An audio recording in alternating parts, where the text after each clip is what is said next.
What's up, y'all? My name is Kamani Hodges. I'm a third-year pro currently. I'm from Nashville, Tennessee.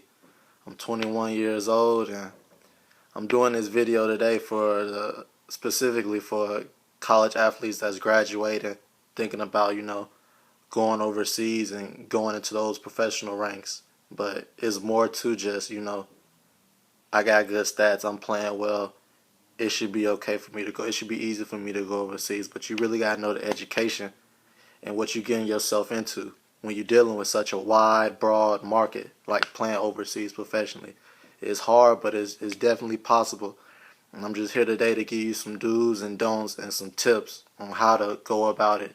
I can't get, get you a contract. It's not just that easy, but there's ways that you could eliminate frustration and time management if you know what to do and where to go to first. So I'm going to give y'all a little bit of what I know for now. This, like I said, it's my third year. I've been around a lot of, professional athletes, and I've just picked at their brain and see what I could have done when I was, 18 starting off and wish somebody would have told me. First rules of thumb that I always like to believe in ever since I was coming out of high school is be real with yourself. And by that I mean, for example, let's say you already, you ended your college career, and if you already have agents and teams coming, like knocking on your door, man, you're already under the radar. It's going to be 100 times harder to market yourself now. And you got to realize that you're not just going to, send out a resume and stats and think you're just going to get a job like that just because you had a great, college career, wherever it may be. It's very rare. I'd say only Division I players really have easier, route on getting a contract overseas. But it's extremely hard when you don't have an agent and you don't have verifiable stats. So I would let you know, first off, build a great resume. By building a great resume, I mean have stats, have articles, have, highlights. It's pretty much like a job. It's like any other job, I would say. You got to have a good resume. You're not just going to get the job. Don't send out, little unprofessional videos or unprofessional things. Like you should be able to know by now what's, professional and what's not. You're promoting yourself. You're marketing yourself now. So you want it to be, the best presentation they can of you. So that's a major thing, your resume and your connections.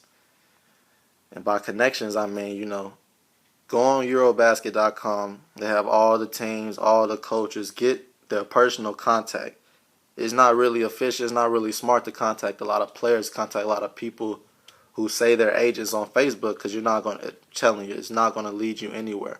You want to first build a resume and seek out GMs, coaches, former coaches, anybody that's in charge of, a team or a club. You want to reach out to them because you want to market yourself. You're not worried about nobody else but you and your career at this moment, starting off. You want to avoid the scams and the misleading people, especially coming out of college. I would say around May to August, September. That's when they really, they're going to come at you. That's when you're going to get random, so-called agents, so-called people that's saying, hey, I can get you this job, send me your resume. Just give me, $100, $200, fee for helping you out. Never pay to get a job. I've never heard of that. You don't pay anybody to get a job that's going to eventually pay you.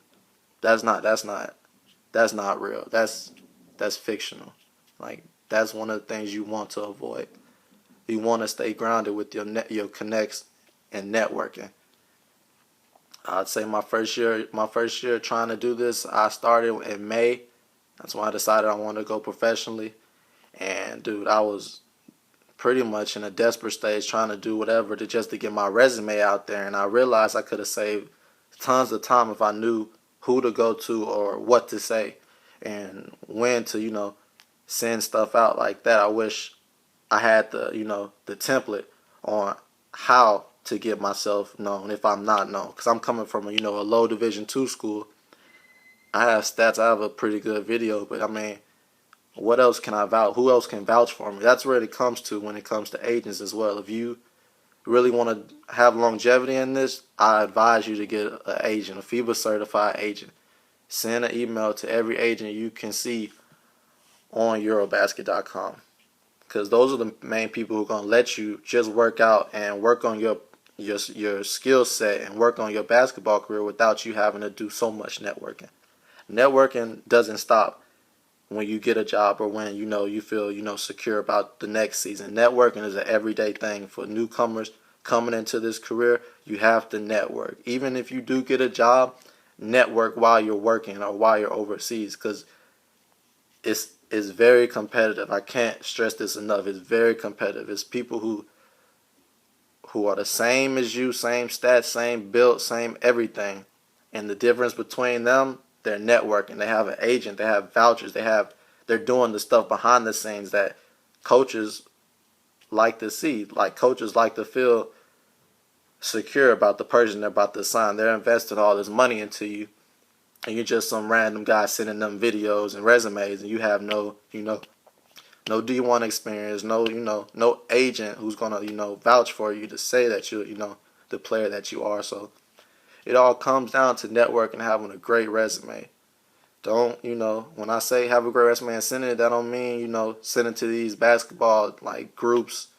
If you first starting off, man, and you see you're not getting no input on or no feedback when you send your resume out to these basketball groups and stuff like that, stop doing it. Go to another route. When you see that it's not working, try something different.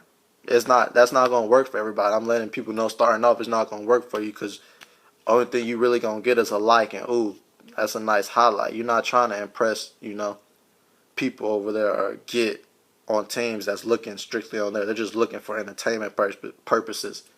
You need to, go in depth, be like, hands-on and contact, the team that you would like to play on or the coach that you would like to play for. It's all about having this personal drive to go get what you want. It's like a job. Like, I don't know how else to describe it, but I know when I first started off, the first 3 months were at a standstill for me, because all I would do every day was post, my highlight tape, my resume, and, basketball groups, and send it to people. And the most I was getting out of that was just, a like. So keep up the good work, man. Like, I got tired of, not going nowhere with it.